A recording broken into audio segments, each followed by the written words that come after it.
Café? Seu aroma não passa despercebido. Convida e espalha aconchego por onde passa.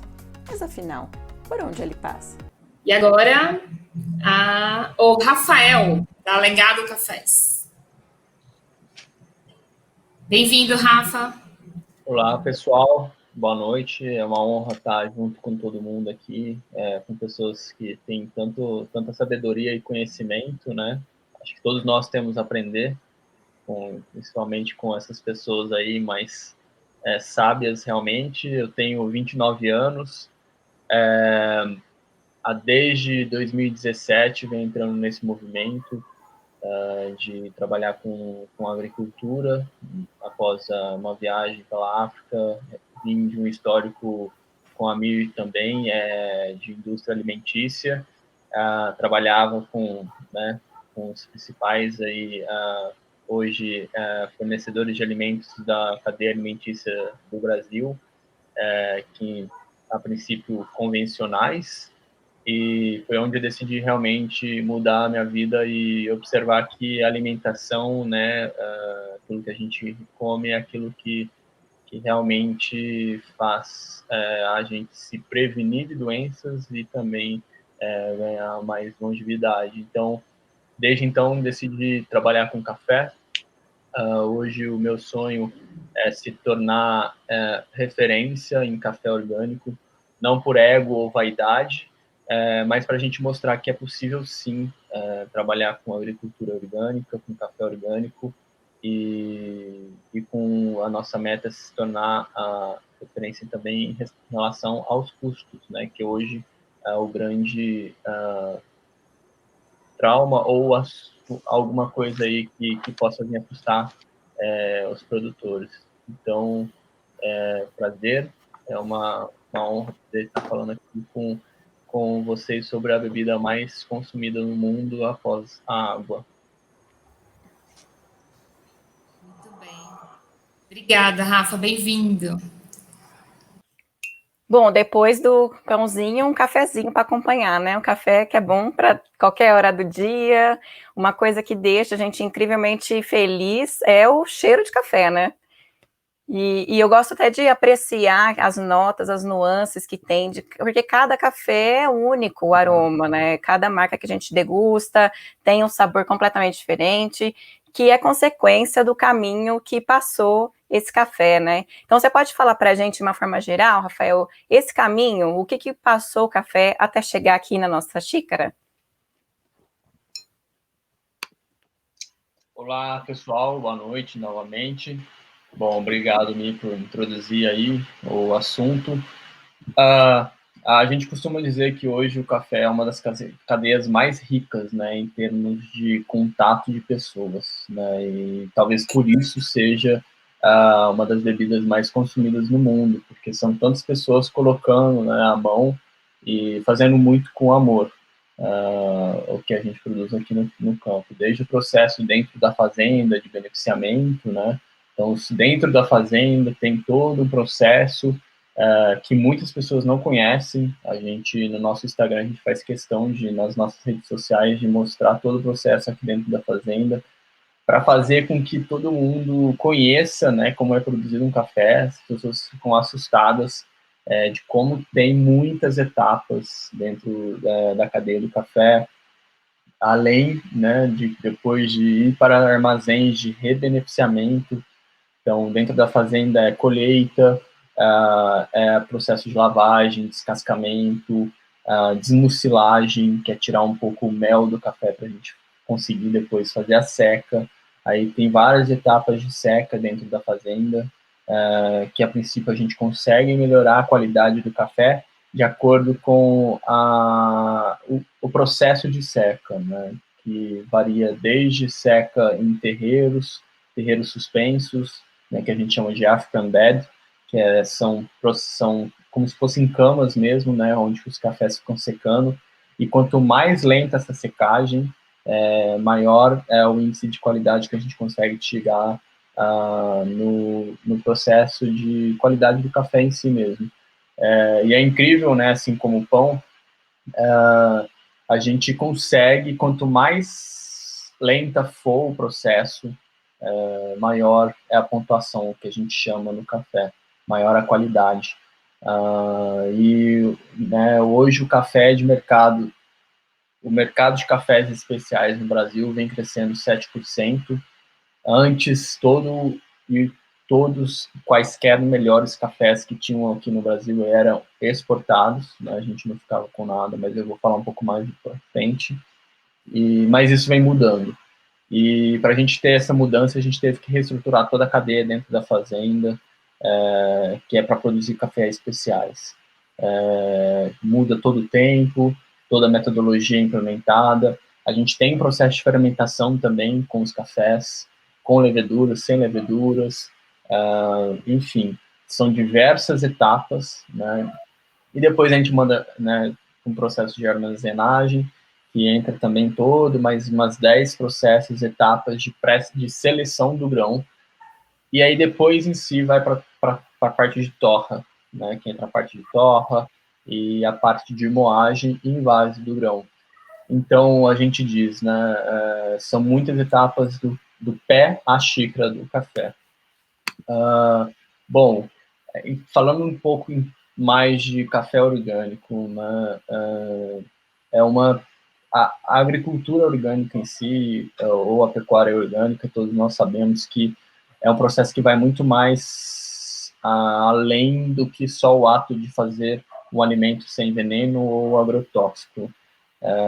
Vem muito a respeito também a questão de humanização, ao menos aqui é um dos nossos principais valores, fazer um trabalho de humanização junto ao trabalho do campo. Principalmente a cafeicultura, né, que carrega um histórico de mão de obra escrava e uma autocracia, né, uma hierarquia muito grande. Infelizmente, no café existe um ego muito elevado, né, justamente porque na época dos grandes barões do café era sinônimo de poder. Então, tudo isso que a gente vem juntando com a agricultura orgânica, desconstruindo realmente esse status de poder e de desumanização.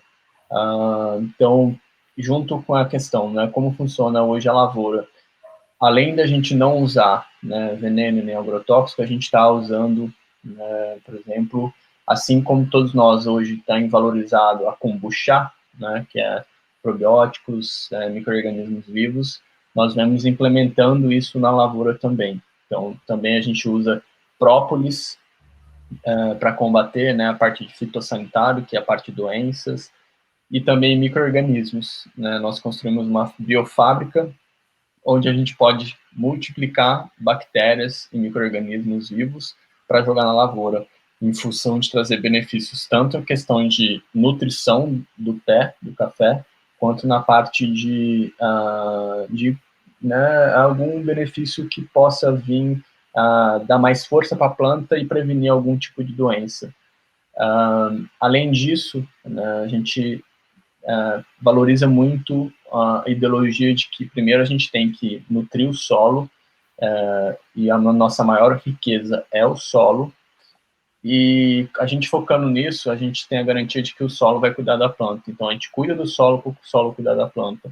É uma desmistificação do convencional, e a gente valoriza, né, esse ponto, que é o quê? Enriquecer o solo de micro-organismos vivos, a microbiota, assim como o nosso intestino é muito rico em microbiota, a gente valoriza muito isso no solo. Então a gente trata realmente como um ser vivo. E além da gente introduzir essas questões de micro-organismos, nós introduzimos a biodiversidade, que é, junto com os cafés, fazer outros plantios, né, para a gente vir fazer adubação verde, que nós chamamos aqui, que é plantar outros leguminosas, né, girassol, feijão guandu, feijão anão, braquiária, que são sementes que vão produzir massas verdes, né, folhas, flores, até mesmo semente, caule, e aí depois essa abundância que a natureza nos fornece, a gente roça, né, faz o trabalho de roçagem e joga debaixo do pé. Além de fornecer nutriente para as plantas, a gente está garantindo que a gente está retendo umidade no solo e deixando a planta nutrida. A gente tem experimento aqui de lugares onde a gente deixou sem roçar, ou até mesmo fez uma roçagem baixa, mas, enfim, a gente queria perceber o quanto trazia de benefício esse plantio que nós fazíamos no meio da lavoura, e os resultados foram muito significativos, foram chocantes até a diferença de área que a gente tinha.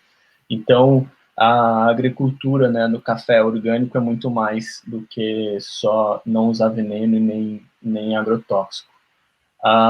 Em questões de qualidade de café, além de, né, voltando um pouquinho da questão da agricultura orgânica, o que a gente consegue também é ressignificar o trabalho. Então, uma vez que as grandes fazendas usam veneno para matar mato, enfim, para otimizar o trabalho e estão cada vez mais reduzindo a mão de obra, o nosso processo é ao contrário. A gente consegue garantir mais mão de obra dentro da fazenda e contratar mais pessoas, justamente porque a gente consegue amplificar muito mais os trabalhos manuais. Por exemplo, capina, desbrota, ou retirar alguma erva daninha que acaba competindo com o café, diferente daquelas que a gente está trazendo com benefício. Entrando um pouco mais de questões de qualidade de café, a gente tem hoje, né, 3 tipos de café. Todos eles podem ser orgânicos, mas em questões de qualidade, né? A gente tem o tradicional, o gourmet e o especial. Basicamente um comparativo com a cerveja que a gente chama, né? O tradicional é como se fosse a cerveja Krill, enfim, a cerveja, a Bavária, né? Aquelas cervejas de baixo custo, que a gente, né, enfim, hoje a gente não tem tanta percepção de qualidade e de baixo custo, que são os cafés de combate que a gente chama na gôndola do supermercado. São aqueles cafezinhos bem barato mesmo, que a gente até duvida um pouco do que tem ali dentro do produto, aquele café amargo, que a gente precisa colocar muito açúcar, aquele cafezão preto, né, da casa da avó, e esse é o tradicional. Depois a gente vem para os cafés gourmets, que são uns cafés um pouco mais selecionados e que na cerveja a gente compara com uma cerveja aí Stella Artois, uma Heineken, uma cerveja, né, de hoje que a gente está vendo de malte, né, duplo malte, alguma coisa desse tipo, desse parâmetro. E depois a gente entra nos cafés especiais, que comparando com a cerveja, são aqueles cafés que a gente pode chamar que apresentam nuances, né, fragrâncias, notas sensoriais, pontuações, assim como a cerveja artesanal.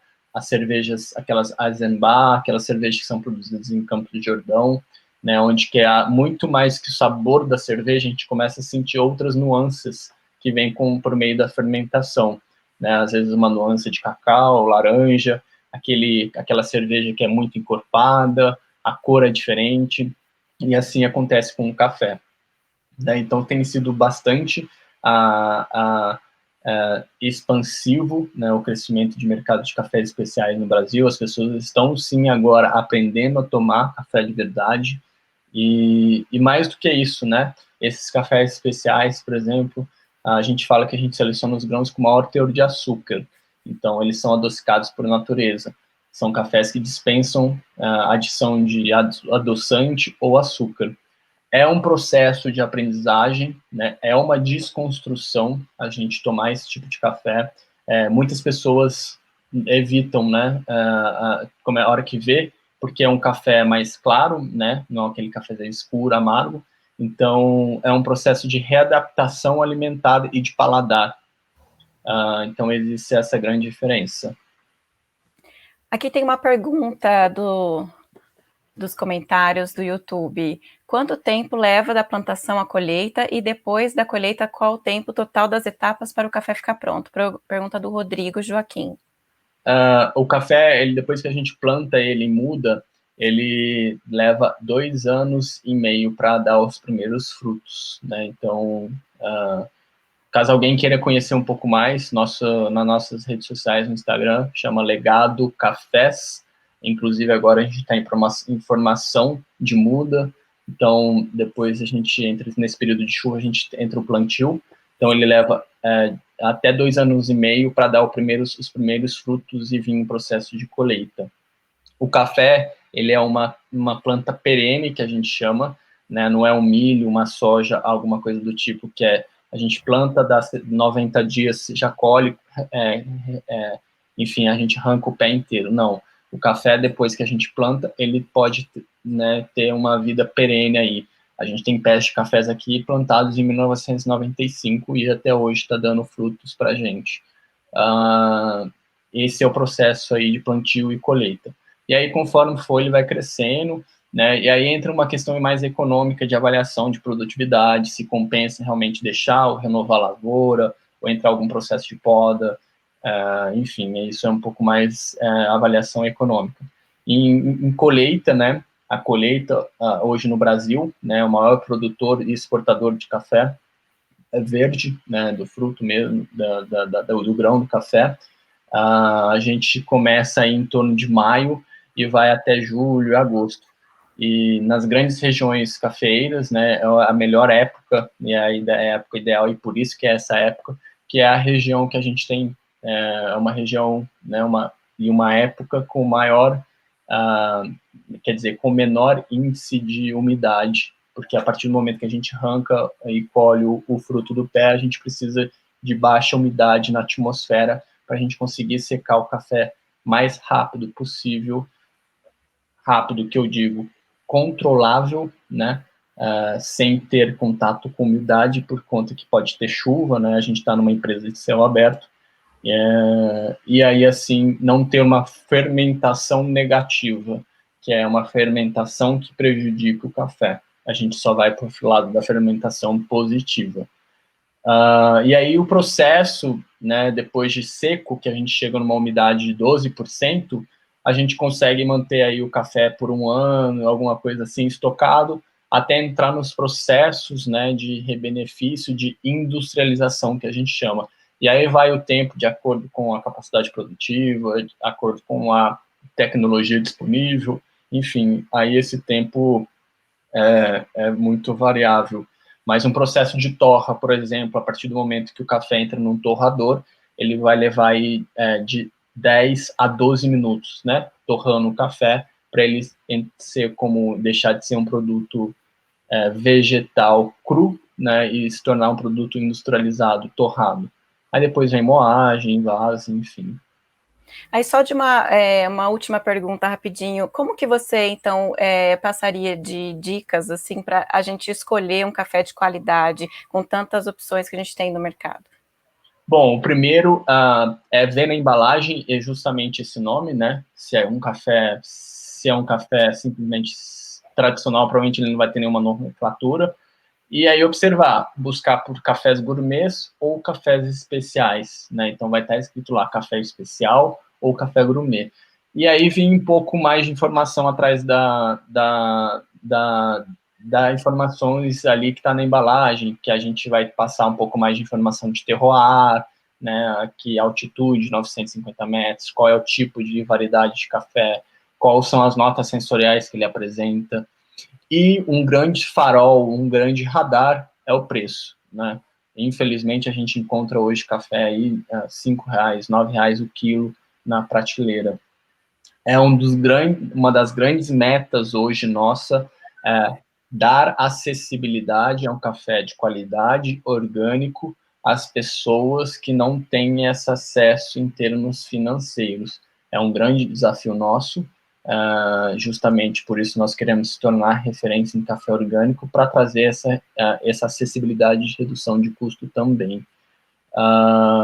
Então, esses são os grandes radares, tá? E aí, um grande prova mesmo é comprar em grão, né, para poder moer em casa, porque hoje é uma das grandes fraudes na indústria cafeeira é justamente incrementar outros produtos que não sejam café, né? A gente escuta falando pessoas, né, adicionou milho, adicionou casca de café, adicionou farelo de arroz, porque torra, tudo vira a mesma cor,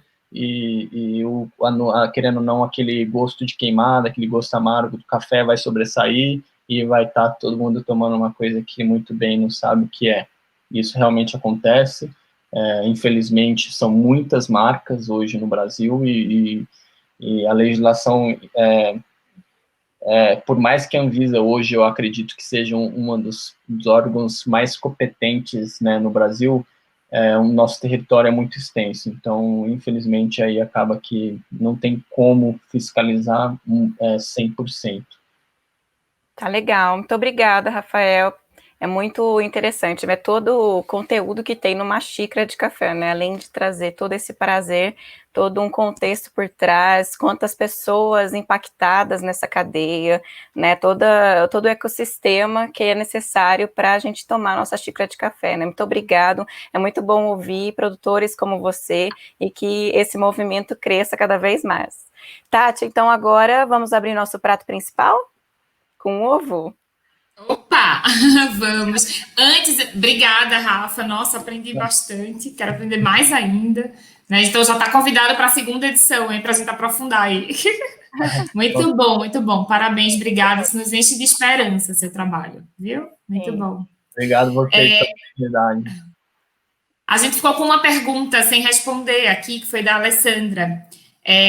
Quanto ao consumo em casa, existe diferença entre o café moído e em grãos? Acho que se você responder um pouco, né? Mas se quiser sinteticamente É um responder. pouco isso, né? É um pouco a questão, né, de café, enfim, quanto mais fresco, melhor, né? Então, o grão você vai ter a oportunidade de moer em casa e ter aquela moagem fresca. E questão de garantir um pouco mais de se assegurar em termos de qualidade e pureza, né? Mas, basicamente, é mais quem entra mais nessa parte de experiência, né? De querer moer, fazer métodos de extração diferente, um coado, um expresso, uma French press, né? Sim. Mas o bacana de tudo isso é só ressaltar também os benefícios do café para a saúde, né? Então, o café ele tem alto índice de antioxidante, então ele ajuda na prevenção de câncer. Para a pele, hoje existe produtos, né, de loção com óleo de café que ajuda também essa questão de antioxidante, né, questão de rejuvenescimento. O café reduz, né, risco de cirrose hepática, diminui o risco de doenças cardíacas, né, por conta do seu alto índice de flavonoides. Uhum. Recomenda-se, né, não recomenda-se, mas a gente percebe quando às vezes a gente está com enxaqueca, com muita dor de cabeça, que a gente bebe um cafezinho e ela melhora. E o seu consumo está relacionado também com a diminuição do risco de cálculos biliares e doenças na vesícula. E, né, eu acho que todo mundo percebe que o café alimenta a flora bacteriana, né? Então, o que acontece acaba que o nosso intestino funciona com mais facilidade após aquelas xicrinhas de café, 2 ou 3. E a gente tem muito feedback de pessoas que tinham problemas de estômago, né, para tomar café, por conta que tomavam café que não era café, na verdade, então sentia aquela acidez, gastrite no estômago, e a gente tem muitos retornos falando que as pessoas não sentem mais isso, problemas de tremedeira, né, enfim. Mas é isso, né, o café, ele apresenta muitos benefícios também, além de ser só um cafezinho na xícara. Muito bom, obrigada. Acho que é só uma questão de equilíbrio, né, do consumo, porque a gente tem o hábito de transformar o alimento em algo milagroso, né, e aí ter esse discernimento, né, do equilíbrio no consumo de tudo, né. Muito bom. Obrigada. Imagina. Tchau.